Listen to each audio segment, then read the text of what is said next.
Senhora Presidente, caros membros da mesa, senhoras e senhores deputados, senhoras e neste caso, senhor vereador, senhoras e senhores jornalistas, e hoje em especial permitam-me um cumprimento ao senhor Presidente da Junta de Freguesia. Invertemos aqui o protocolo e naturalmente terá a última palavra nesta sessão, e muito em especial aos munícipes que nos acompanham e que nos dão o prazer da sua companhia hoje e da sua intervenção. Nunca é demais saudar esta iniciativa. As Assembleias Descentralizadas são uma iniciativa simbólica muito poderosa por um lado, mas também uma ferramenta prática inestimável que nos obriga a conhecer por dentro o território da cidade.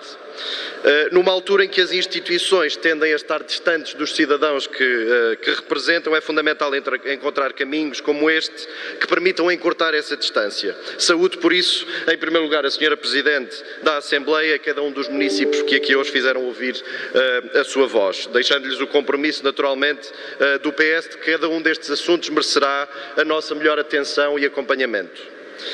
E é, aliás, por isso que somos eleitos, e é essa precisamente a nossa missão. Aqui mais uma interrupção.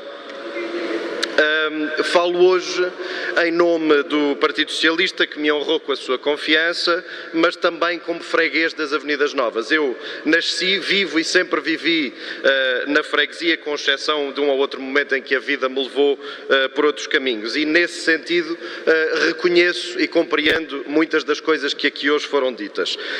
É bom lembrar que as Avenidas Novas foram, na última década e meia, das zonas da cidade que sofreram uma maior transformação.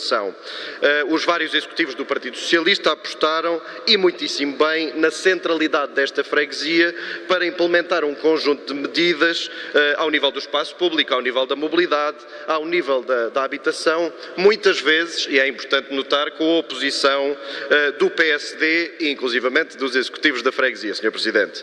Lembramo-nos ainda das alterações à Avenida Duque d'Ávila, que permitiram o ressurgimento de muito comércio de bairro, consequência da urgente pedonalização. O PSD era contra, dizendo que mataria o pouco comércio que existia. O PSD e os Novos Tempos estavam enganados. O novo eixo central, nas Avenidas da República e Fontes Pereira de Melo, ofereceram à população novos e dignos espaços públicos, espaços de fruição, espaços de atravessamento, acabando com uma autêntica autoestrada que, se bem se recordam, cortava a cidade a meio. A Avenida da República tinha, e é importante para termos memória, no seu ponto mais largo, 15 faixas de circulação automóvel. 15. O PSD na altura foi contra, dizendo que seria trágico para o trânsito. O PSD, mais uma vez, estava enganado. A criação de uma rede ciclável no Planalto da cidade, hoje o eixo mais utilizado de mobilidade suave, que permitiu transformar a forma como nos deslocamos. O PSD foi contra, Sr. Presidente, dizendo que nunca se andaria de bicicleta. O PSD estava felizmente enganado. A cedência e compra de edifícios ao Estado para a habitação acessível e alojamento universitário, tão importantes nesta batalha contra o dramático preço de um teto em Lisboa. O PSD era contra, dizendo inclusivamente que estudantes universitários não teriam necessariamente de viver no centro da cidade, sendo que era preferível, aliás, tendo em conta o valor destes imóveis, alienar. O PSD estava e continua a estar enganado. Os Novos Tempos tiveram um choque de realidade e herdaram uma cidade em vibrante transformação. O que não se transforma são os aviões que continuam a passar, como disse muito bem o Sr. Deputado Fernando Correia. Lamentavelmente, essa transformação de que falava não existe neste momento. O que se vê é caos, muitas vezes é desinteresse e temos que reconhecer, negligência. O que se vê é caos no estacionamento, consequência desta política de pedagogia do engenheiro Carlos Moedas, apesar de estarmos hoje na zona do país com melhor cobertura de transportes públicos e formas de mobilidade suave. No século XXI, e depois de termos tirado os automóveis do Terreiro do Paço, enchemos hoje de carros os jardins do Campo Pequeno, numa pressão que prejudica de forma irreversível quem aqui vive e quem aqui trabalha. Fala Carlos Moedas de parques dissuasores na cidade universitária, em linha com grandes planos urbanos que estão desatualizados desde os anos 80. Eliminamos uma ciclovia na Avenida de Berna que estava muito longe de ser perfeita, criando uma solução pior, perigosa e ilegal que não respeita adota os mínimos de segurança na convivência entre peões, bicicletas, automóveis e autocarros.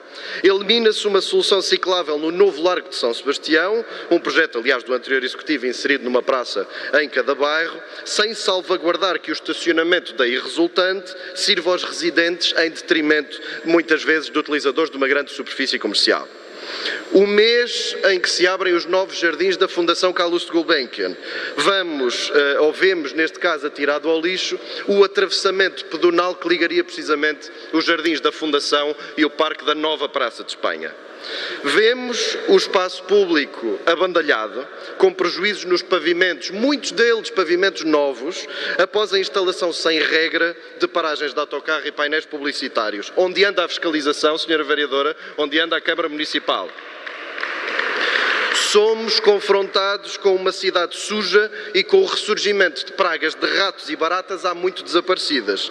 Se é assim que a Câmara trata as suas mais nobres avenidas, como tratará o resto da cidade, Sra. Vereadora?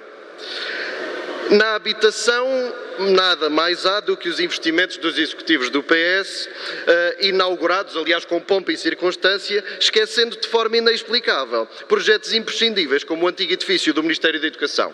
Isto enquanto, numa coreografia bem ensaiada, entrega as chaves o Sr. Presidente da Câmara todas as segundas-feiras de casas que muitas vezes nada fez para reabilitar ou para construir, e neste caso os lisboetas não se deixarão enganar. Falando do aeroporto, calha bem estar a passar aqui um avião, como já foi bem referido pelos senhores deputados que me antecederam, os novos tempos ignoram o impacto que esta infraestrutura tem nos lisboetas e em particular com aqueles que residem nesta zona alinhada com a pista, e hoje esta reunião foi muito bem escolhida porque efetivamente é visível para todos nesta sala o impacto que isto tem na qualidade de vida de quem reside no Planalto da cidade e nas avenidas novas em particular. Enquanto o Partido Socialista apresenta propostas de mitigação, enquanto é feita a transição para o novo aeroporto de Lisboa, Carlos Moedas chuta para canto e manda quem o elegeu esperar à porta da ANA. Ter-se-á o Sr. Presidente da Câmara esquecido das suas responsabilidades, saberá o Sr. Presidente da Câmara o que significa ser Presidente da Câmara de Lisboa. Felizmente para todos, governa em minoria e mesmo com a vitimização do costume, o PS cá estará naturalmente, como sempre, para defender a cidade e os lisboetas. E gostaria, para concluir, creio que ainda tenho 2 minutos, gostaria de deixar algumas considerações sobre aquilo que foram as intervenções dos munícipes, e começaria pelo Sr. António Carvalho, que cumprimento, do Grupo Excursionista aos Económicos. Fico feliz e ficamos todos muito satisfeitos por saber que se resolveu o problema desta coletividade. Saudamos naturalmente todas as boas iniciativas. Não nos podemos todos esquecer de muitas outras coletividades que atravessam períodos mais críticos, muitas delas em risco de despejo, fundamentalmente consequência de uma excessiva pressão neste momento no mercado imobiliário e, em alguns casos, de falta de apoio da Câmara. Portanto, temos que estar atentos a todas elas.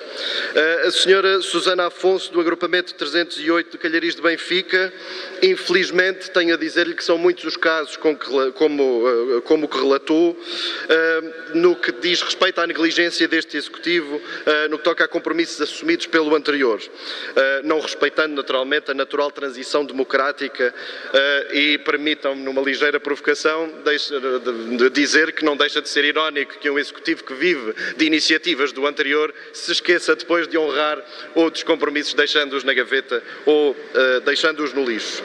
O Sr. Artur Paiva falou-nos de manutenção do arvoredo. Como freguês, eu próprio assisto a uma queda mais frequente. Isto tem que ser avaliado e temos que perceber o que está a correr mal.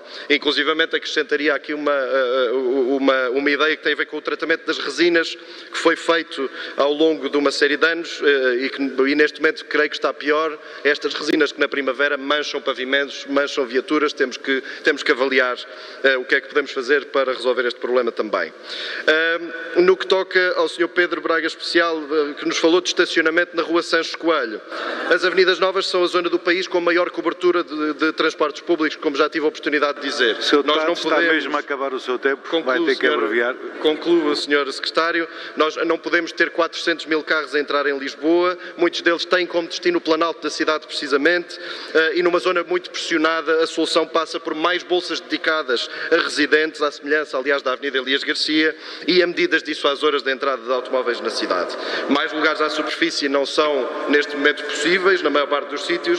Mais lugares a residentes, sim. Mais espaço público de qualidade, sim. Termino, Sra. Presidente, que não tenho mais tempo, agradecendo mais uma vez aos municípios. Tem que terminar, Sr. Deputado. Que nos falaram hoje e terminando dizendo que o Partido Socialista acompanhará estas situações uma a uma. Muito obrigado. Muito obrigada.